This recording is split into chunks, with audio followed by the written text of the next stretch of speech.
ನಿಮ್ಮೆಲ್ಲರಿಗೂ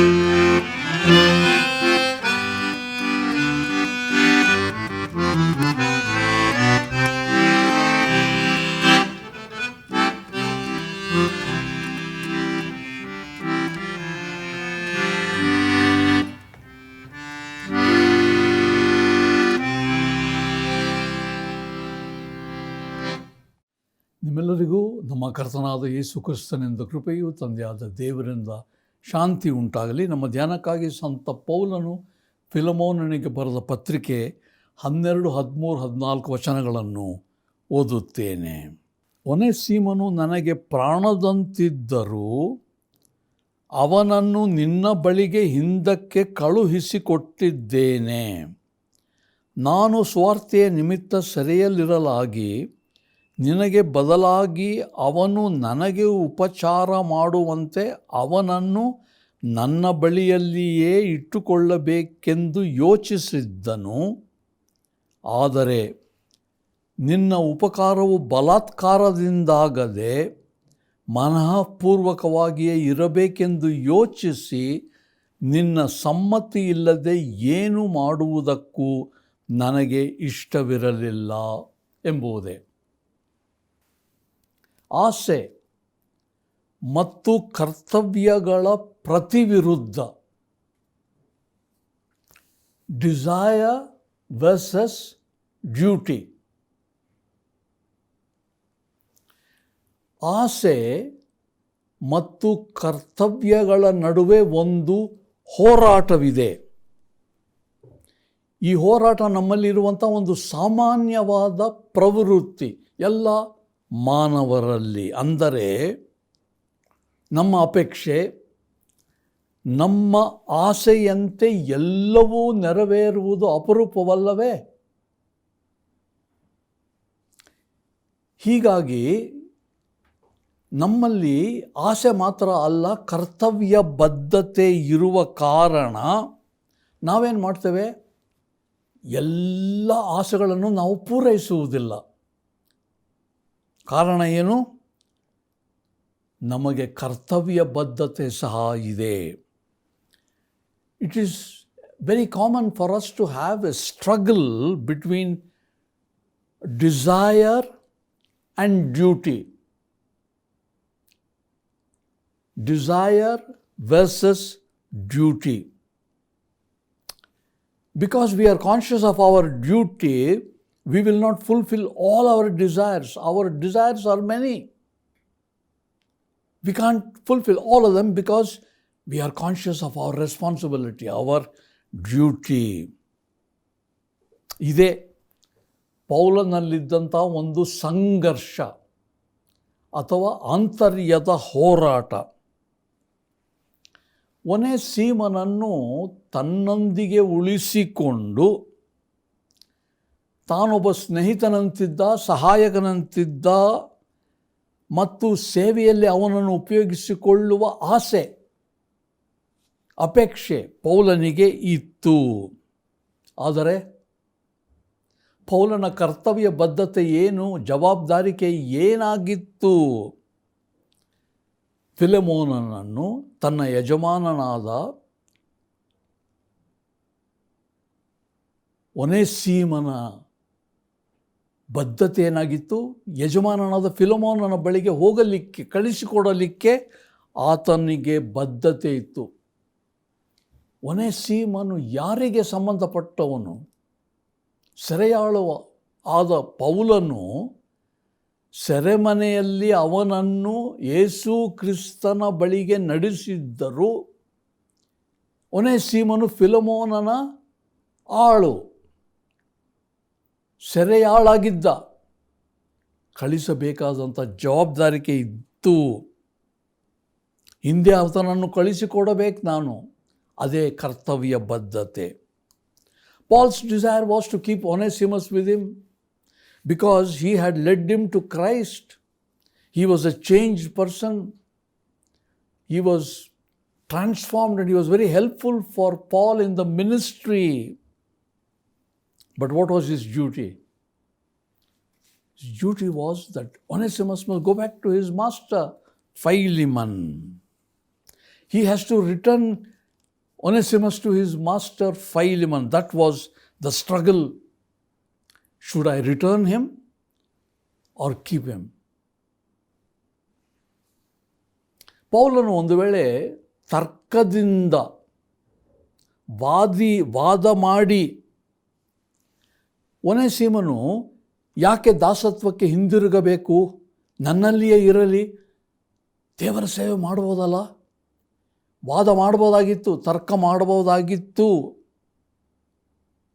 ಹೀಗೆ ಆಲೋಚನೆ ಮಾಡಿ ತರ್ಕದ ಸಾಧ್ಯತೆ ಇದ್ದರೂ ಸಹ ತೀರ್ಮಾನ ಏನಾಗಿತ್ತು ಪೌಲಂದು? ತರ್ಕ ದೊಡ್ಡದಲ್ಲ, ವಾದ ದೊಡ್ಡದಲ್ಲ, ನಾವು ಮಾಡ್ತಕ್ಕಂಥ ತೀರ್ಮಾನಗಳು ಮುಖ್ಯ. Paul could have rationalized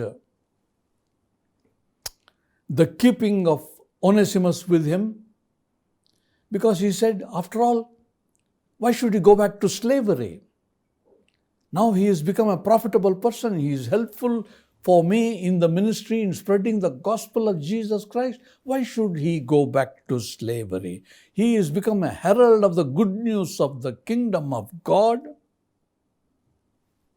That was his desire. But what was his duty? What was his responsibility? He had to return Onesimus to his master. Onesimus rightly belonged to Philemon. Struggle. ಇದರೊಂದಿಗೆ ಇತರ ಕಾರಣಗಳು ಸಹ ಕಾಣಿಸಿಕೊಂಡವು. ಏನು? 18ನೇ ವಚನ, ಅವನಿಂದ ನೀನು ಏನಾದರೂ ನಷ್ಟಪಟ್ಟಿದ್ದರೆ ಅಥವಾ ಅವನು ಸಾಲವೇನಾದರೂ ತೀರಿಸಬೇಕಾಗಿದ್ದರೆ, ಬೇರೆ ಕಾರಣಗಳು ಏನಂದರೆ ರೇ ಎಂಬುದಾಗಿ ಉಪಯೋಗಿಸ್ತಾನೆ. ನಷ್ಟಪಟ್ಟಿದ್ದರೆ, ನಿನಗೇನಾದರೂ ಸಾಲ ಕೊಡಬೇಕಾಗಿದ್ದರೆ, ಅಂದರೆ ಖಚಿತ ಯಾವುದೂ ಇಲ್ಲ ಇಲ್ಲಿ ಅಂತ ಅರ್ಥ. ಅಂದರೆ ಒಂದು ವೇಳೆ ಒನೇಸಿಮನು ತನ್ನ ಯಜಮಾನನಿಂದ ಏನೋ ತಕ್ಕೊಂಡಿರಬಹುದು, ಯಾವ ರೀತಿಯಲ್ಲಿ ಎಂಬುದು ಗೊತ್ತಿಲ್ಲ, ಕೆಲವರು ಕಳವು ಮಾಡಿದ್ದ ಎಂಬುದಾಗಿ ಹೇಳಬಹುದು. ಆದರೆ ಪೌಲನು ಏನು ಯೋಚನೆ ಮಾಡ್ತಾನೆ, ಯಾಕೆ ಹಿಂತಿರುಗಬೇಕು ಅಲ್ಲಿಗೆ? ನ್ಯಾಯವಾದ ತರ್ಕ ಅಲ್ಲವೇ? ಏನೋ ಕಳವು ಮಾಡಿರಬೇಕು, ಏನೋ ತಗೊಂಡಿರಬೇಕು, ನಷ್ಟಪಡಿಸಿರಬೇಕು, ಯಾಕೆ ಹೋಗ್ಬೇಕು ಮತ್ತೆ ಅಲ್ಲಿಗೆ? ಈ ಸಂಘರ್ಷ, ಈ ಒಂದು ಹೋರಾಟ ಪೌಲನಲ್ಲಿ ಇರಲಿಲ್ವಾ? ಖಂಡಿತ ಇತ್ತು.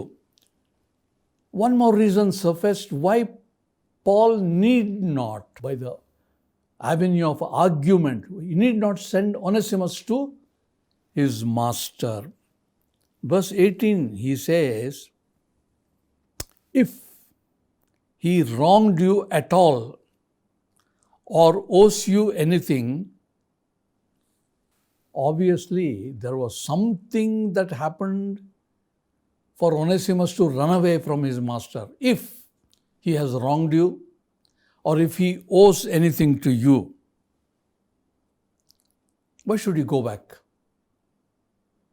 He may have done something wrong for his master, but now he is a changed person. Did he steal anything from Onesimus? We do not know.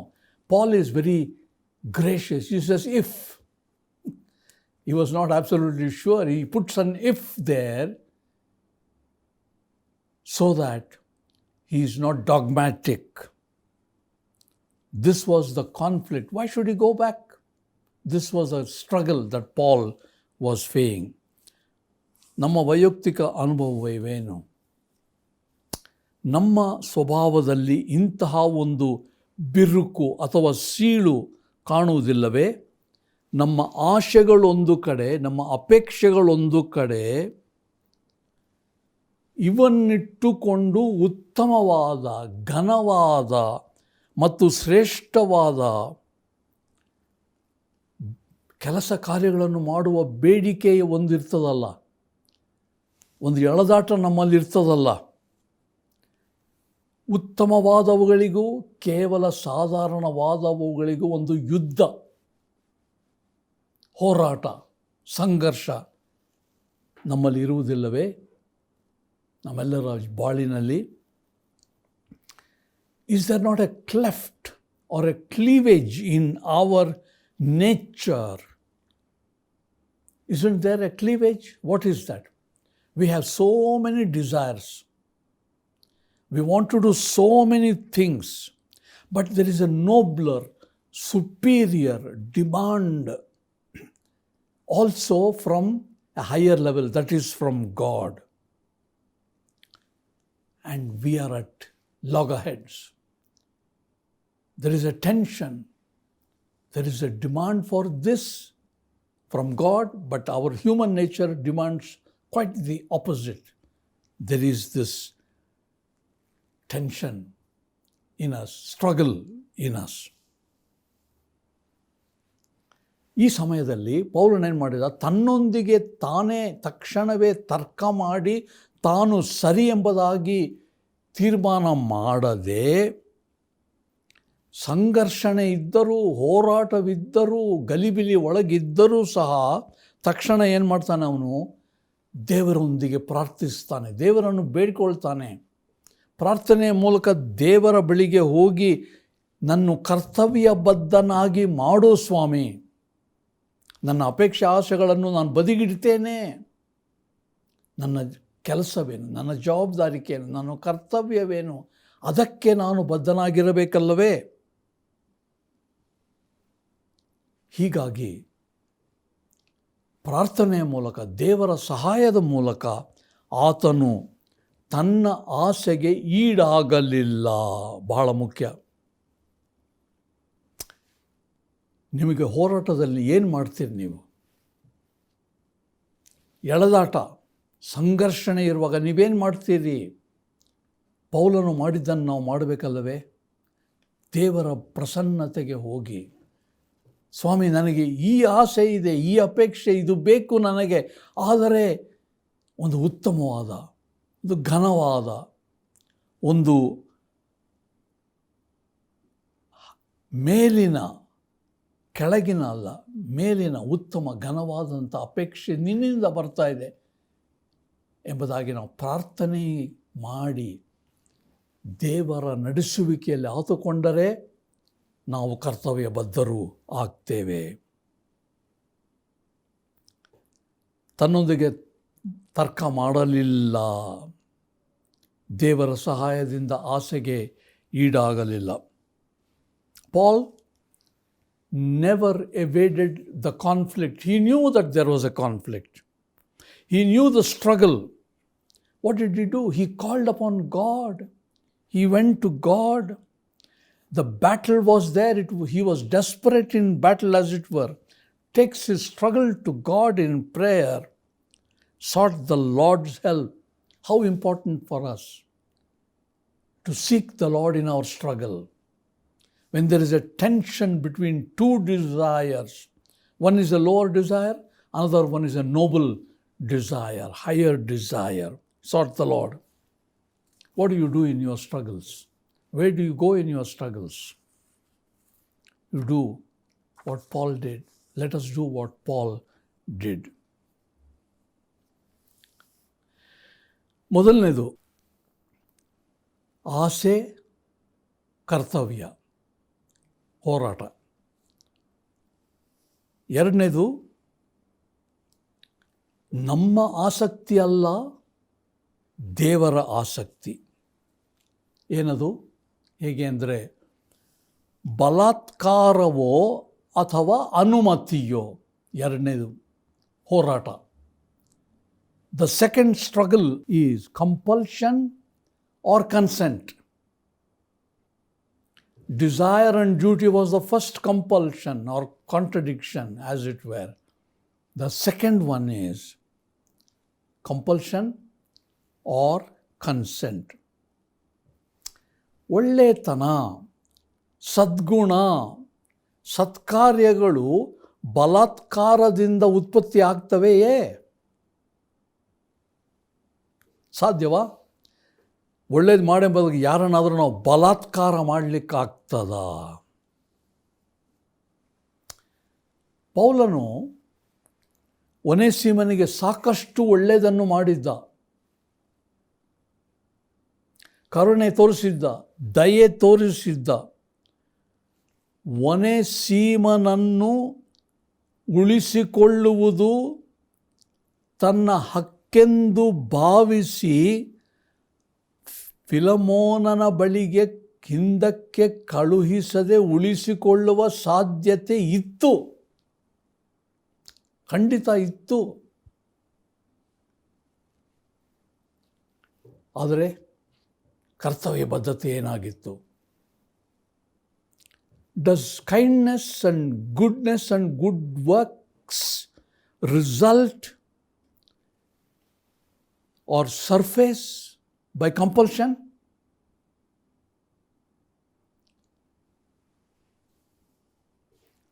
Indeed, Paul was good to Onesimus. Paul was kind to him. Paul was his father, as it were, in prison, because Onesimus became his son. Because of his love, because of his kindness, could Paul retain Onesimus with him? He could have. And this is the struggle between compulsion and consent. He could have kept him and he would be justified. ಪೌಲನ್ ಏನು ಮಾಡಿದ? ಇಂಥ ಒಂದು ಸಂಘರ್ಷಣೆಯಲ್ಲಿ, ಬಲಾತ್ಕಾರವೋ ಅನುಮತಿಯೋ ಎಂಬ ಒಂದು ಸಂಘರ್ಷಣೆಯಲ್ಲಿ ಪೌಲನ್ ಏನು ಮಾಡಿದ? 14ನೇ ವಚನ ಓದ್ತೇನೆ. ಆದರೆ ನಿನ್ನ ಉಪಕಾರವು ಬಲಾತ್ಕಾರದಿಂದಾಗದೆ ಮನಃಪೂರ್ವಕವಾಗಿಯೇ ಇರಬೇಕೆಂದು ಯೋಚಿಸಿ ನಿನ್ನ ಸಮ್ಮತಿ ಇಲ್ಲದೆ, ಬಲಾತ್ಕಾರ ಇಲ್ಲ, ಸಮ್ಮತಿ. ಪೌಲನ್ ಏನು ಮಾಡಿದ? ಬಲಾತ್ಕಾರ ಬದಿಗಿಟ್ಟು ಅನುಮತಿ, ಸಮ್ಮತಿ ಕೇಳಿದ. ಹೀಗಾಗಿ ಒಳ್ಳೆಯತನ ಎಲ್ಲಿಂದ ಬರ್ತದೆ? ಕರುಣೆಯಿಂದ ಬರ್ತದೆ. ಒಳ್ಳೆಯತನ ಇತರರ ಬಲಾತ್ಕಾರದಿಂದ ಬರುವುದಿಲ್ಲ. ಒಳ್ಳೆಯತನ ನಮ್ಮಿಂದ ಮನಃಪೂರ್ವಕವಾಗಿ ಹೊರಹೊಮ್ಮಬೇಕೆಂಬುದು ಸಿದ್ಧಾಂತ ಪೌಲನಿಲ್ಲಿ ಮಾಡುತ್ತಿದ್ದಾನೆ. What did Paul do when he was going through this struggle? Verse 14, he says, "But I prefer to do nothing without your consent, in order that your goodness might be not by compulsion, but of your own accord." What did Paul do? Paul set aside his apostolic authority. He could have compelled, no compulsion. He seeks Philemon's consent as against compulsion. He looks for his goodness, his favor, his kindness, no compulsion. Our goodness should never, ever be out of compulsion. It should be voluntary. It should be of free will. It should definitely originate from God through us. Consent. No compulsion, no consent. ಮುಕ್ತಾಯದಲ್ಲಿ ನಾವು 2 ವಿಷಯಗಳನ್ನು ಆಲೋಚನೆ ಮಾಡಿದ್ದೇವೆ. ಮೊದಲನೇದಾಗಿ, ಆಸೆ ಮತ್ತು ಕರ್ತವ್ಯ ಬದ್ಧತೆಗೆ ಇರುವಂಥ ಒಂದು ಸಂಘರ್ಷಣೆ ಅಥವಾ ಹೋರಾಟ. ಒನೇಸಿಮನನ್ನು ಉಳಿಸಿಕೊಳ್ಳುವ ಉದ್ದೇಶ ತರ್ಕದಿಂದ ಪೌಲನಲ್ಲಿ ಇದ್ದರೂ ಸಹ, ಕರ್ತವ್ಯ ಬದ್ಧತೆಯಿಂದ ಪೌಲನು ಒನೇಸಿಮನನ್ನು ಹಿಂದಿರುಗಿ ಕಳುಹಿಸಿಕೊಟ್ಟ. ಯಾವ ಕಾರಣದಿಂದ? ಯೇಸು ಕ್ರಿಸ್ತನ ಉದಾಹರಣೆಯಿಂದ. ಯೇಸು ಕ್ರಿಸ್ತನು ಸಹ ಕರ್ತವ್ಯ ಬದ್ಧತೆಯಿಂದ ಇದ್ದ. ತಂದೆಯಾದ ದೇವರು ಕಳುಹಿಸಿದ್ದ ಒಂದು ಕರ್ತವ್ಯಕ್ಕೆ ಆತನು ಸಂಪೂರ್ಣವಾಗಿ ತನ್ನನ್ನು ಒಪ್ಪಿಸಿಕೊಂಡು ಅದನ್ನು ಪರಿಪೂರ್ಣ ಮಾಡಿದ. ಅದೇ ಕರ್ತವ್ಯ ಬದ್ಧತೆ. In conclusion, let us look at the two aspects we thought about. First, we said there is a struggle between desire and duty. There is a tension. There is always a struggle. Paul could have retained Onesimus because he had the authority and he had done some good for him, but he did not rationalize. He was duty bound. He sent him back. Why was he duty bound? Because he followed the pattern of Jesus Christ. ಎರಡನೇದಾಗಿ ಬಲಾತ್ಕಾರ ಮತ್ತು ಅನುಮತಿ, ಸಮ್ಮತಿಗೆ ವಿರೋಧದೇ ಇದೆ. ನಮ್ಮ ಕರುಣೆ, ನಮ್ಮ ದಯ, ನಮ್ಮ ಒಳ್ಳೆತನ ಸತತ ಮನಃಪೂರ್ವಕವಾಗಿಯೇ ಇರಬೇಕೇ ಹೊರತು ಬಲಾತ್ಕಾರದಿಂದ ಇರಬಾರದು. ಇಲ್ಲಿ ಸಹ ಯೇಸು ಕ್ರಿಸ್ತನು ಮಾಡಿದ ಒಂದು ಉದಾಹರಣೆಯನ್ನು ನಾವು ಆಲೋಚನೆ ಮಾಡಬೇಕು. ತಾನು ಮಾಡಿದ್ದೆಲ್ಲವೂ ಮನಃಪೂರ್ವಕವಾಗಿ ಮಾಡಿದ. The second one we observed was compulsion versus consent. Our goodness should never be compelled by anybody. Our good works should emanate from us only because we love Jesus Christ. It should always be by our free will. ಆಸೆ, ಕರ್ತವ್ಯ, ಬಲಾತ್ಕಾರ, ಅನುಮತಿ. Desire, duty. Compulsion, consent. ನಾವು ಯಾವುದನ್ನು ತಗೊಳ್ತೇವೆ? ಕರ್ತವ್ಯಬದ್ಧರಾಗಿ ಜೀವನ ಮಾಡಲಿಕ್ಕೆ ದೇವರು ನಮಗೆ ಸಹಾಯ ಮಾಡಲಿ. ಪ್ರಾರ್ಥನೆ ಮಾಡೋಣ. ತಂದೆಯಾದ ದೇವರೇ, ಮನುಷ್ಯ ಮಾತ್ರದವರಾದ ನಾವು ನಮ್ಮ ಆಶಾಪಾಶಗಳಲ್ಲಿ ಸಿಕ್ಕಿ ಕರ್ತವ್ಯ ಬದ್ಧತೆಯನ್ನು ನಾವು ಮರೆತು ಇಂದು ನಮ್ಮಲ್ಲಿ ಅನೇಕರಲ್ಲಿ ಅಸಮಾಧಾನ, ಅತೃಪ್ತಿ, ಸಂತೋಷವಿಲ್ಲದ ಜೀವನ, ಸಮಾಧಾನವಿಲ್ಲದ ಬಾಳಾಗಿದೆ. ನಮ್ಮನ್ನು ಕ್ಷಮಿಸು. ಪೌಲನಲ್ಲಿ ನಾವು ಕಲಿಯುವ ವಿಷಯ ಇದು. ಪೌಲನು ಯೇಸು ಕ್ರಿಸ್ತನ ಉದಾಹರಣೆಯನ್ನು ಹಿಂಬಾಲಿಸಿ ತಾನು ಆಶೆಗಳನ್ನು ತೀರಿಸಿಕೊಳ್ಳಲಿಲ್ಲ. ಕರ್ತವ್ಯಬದ್ಧನಾಗಿದ್ದ. ಬಲಾತ್ಕಾರದಿಂದ ಒಳ್ಳೆತನ ಬಾರದೆ ಅದು ಸಮ್ಮತಿಯಿಂದಲೇ ಬಂತು ಎಂಬುದಾಗಿ ನಾವು ಆಲೋಚನೆ ಮಾಡಿದ್ದೇವೆ. ಹೀಗೆ ನಮ್ಮ ಜೀವನದಿಂದ, ನಮ್ಮ ಬಾಳಿನಿಂದ ಒಳ್ಳೆತನವು ಹೊರಹೊಮ್ಮುವಂತೆ ನಮ್ಮೆಲ್ಲರನ್ನು ನೀನು ಪರಿವರ್ತನೆ ಮಾಡಬೇಕೆಂದು ನಮ್ಮ ರಕ್ಷಕನು ಪ್ರಭು ಆದ ಯೇಸು ಕ್ರಿಸ್ತನ ಹೆಸರಿನಲ್ಲಿಯೇ ನಿನ್ನನ್ನು ಪ್ರಾರ್ಥಿಸ್ತೇವೆ ತಂದೆಯೇ. Amen.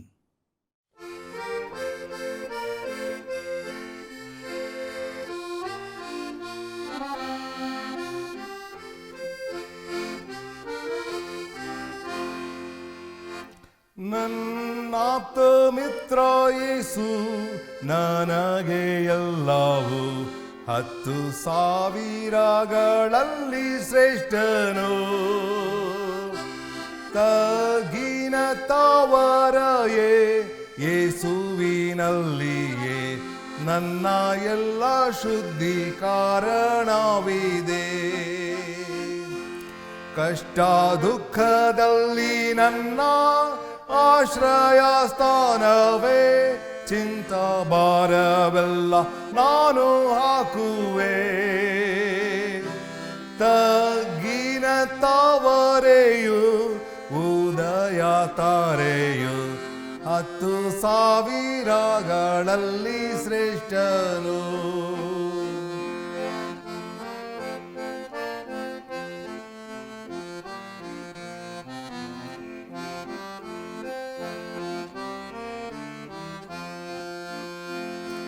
I have found a friend in Jesus, He's everything to me. He's the fairest of 10,000 to my soul. The lily of the valley, in Him alone I see all I need to cleanse and make me fully whole. In sorrows is my comfort, in troubles is my stay. He tells me every care on Him to roll. is the lily of the valley, the bright and morning star. He is the fairest of 10,000 to my soul.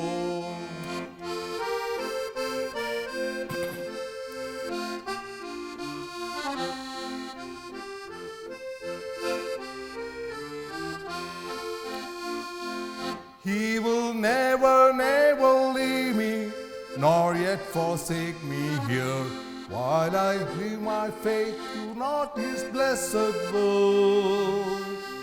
Oh, wall of fire about me, I've nothing now to fear. With this manna he my hungry soul shall fill. Then sweeping up to glory, I'll see his blessed face, where a river of delight shall ever roll. He's the lily of the valley, and brighter morning star. He's the fairest of 10,000 to my soul.